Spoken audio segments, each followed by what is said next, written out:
ছি ছি ছি রে ননি ছি। এই গানের সুরে যেন বলরামের চায়ের দোকানের জাদুকাঠি। এই উদ্ভাবনী ভাবনা সত্যি তারিফ করার মতো। দোকানে এখন চা প্রেমীদের ভিড়ে জমজমাট।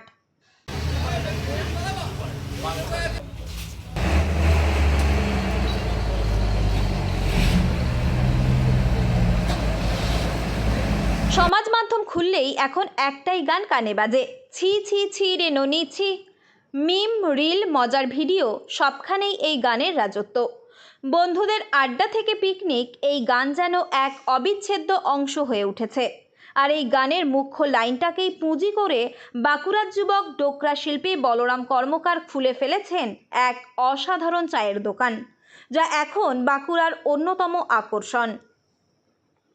বাঁকুড়া শহরের কাছেই বিকনা ডোকরা শিল্পগ্রামের সামনে নজর কাড়ছে বলরামের চায়ের দোকান।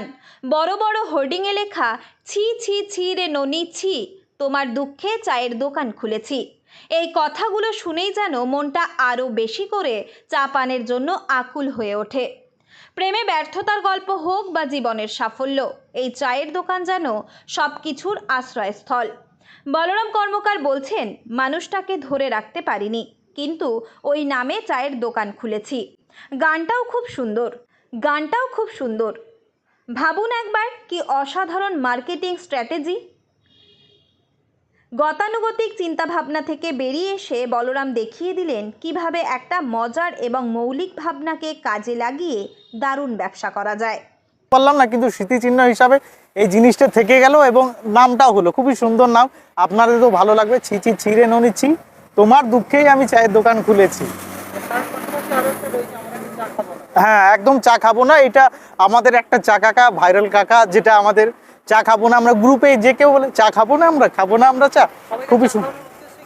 হ্যাঁ, একদম একদম সবাইকে চা খাওয়ানোর উদ্দেশ্য, এবং চা খেয়ে মানুষ যাতে আনন্দ পায়।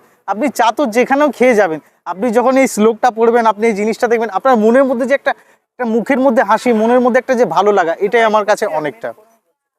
ভাইরাল গানের পাশাপাশি বলরামের চায়ের দোকানে রয়েছে আরও একটি বিখ্যাত ট্যাগলাইন, যা আমাদের কোভিডকালের স্মৃতি ফিরিয়ে আনে, আমরা কি চা খাবো না। এই লাইনটি চায়ের দোকানের আকর্ষণ আরও বাড়িয়ে তুলেছে। কে বলেছে বাঙালি ব্যবসা করতে জানে না? বাঁকুড়ার এই যুবক যেন সেই ধারণাকেই চ্যালেঞ্জ ছুড়ে দিয়েছেন। গত 3 মাস ধরে বলরামের এই দোকান চলছে রমরম করে। সকাল থেকে রাত পর্যন্ত ভিড় লেগেই থাকে। মাটির ভাঁড়ে 5 টাকা এবং 10 টাকার চা, যা স্বাদে অতুলনীয়। দোকানের পাশেই ডোকরা শিল্পগ্রাম। বলরাম জানান, যারা শিল্পগ্রাম ঘুরতে আসেন বা এখানকার শিল্পীরা, তারা কাগজের কাপের বদলে মাটির ভাঁড়ে চা পান করতে পছন্দ করতেন। আশেপাশে তেমন দোকান না থাকায় তাদের অনেক দূরে যেতে হতো। সেই সুযোগটাই কাজে লাগিয়ে বলরাম তার স্বপ্নের চায়ের দোকান খুলেছেন। চা খুব ভালো করে। প্রতিদিন খান না? হ্যাঁ, প্রতিদিন প্রায় খায়। এদিকে যাতায়াত করেন? এদিন যাতায়াত এই সামনে ঘোষ মিষ্টান্ন ভান্ডার থাকেই। কতদিন হয়েছে দোকানটা? দোকানটা আমরা দেখছি প্রথম থেকে। এই যে দোকানের নাম রাখা হয়েছে, ছি ছি ছি রে ননি ছি, তোমার দুঃখে আমি চায়ের দোকান খুলেছি, এই দোকানের নামটাকে নিয়ে কি বলবেন, এবং এই ট্রেন্ডিং গান? নাম খুব ভালো, দেখে শুনে ভালো লাগছে ভাব। আচ্ছা, একটু অন্যরকম মনে হচ্ছে দোকানটা। দোকানদারকে জিজ্ঞাসা করেননি দোকানের নাম কেন এরকম রাখা হয়েছে? না না, আমার দেখে মনে মনে ভালোই করেছে নামটা, এটাই মনে হয়। বেশ মজা সহকারেই চা খাচ্ছে। হ্যাঁ হ্যাঁ। আপনার নাম? বিদ্যুৎ ঘোষ। এই যুবক কেবল একজন ডোকরা শিল্পী নন, তিনি একজন দূরদর্শী ব্যবসায়ীও।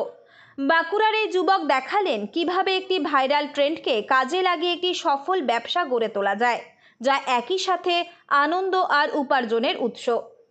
বাঁকুড়া থেকে রাখি দত্তের রিপোর্ট, নয়া জামানা।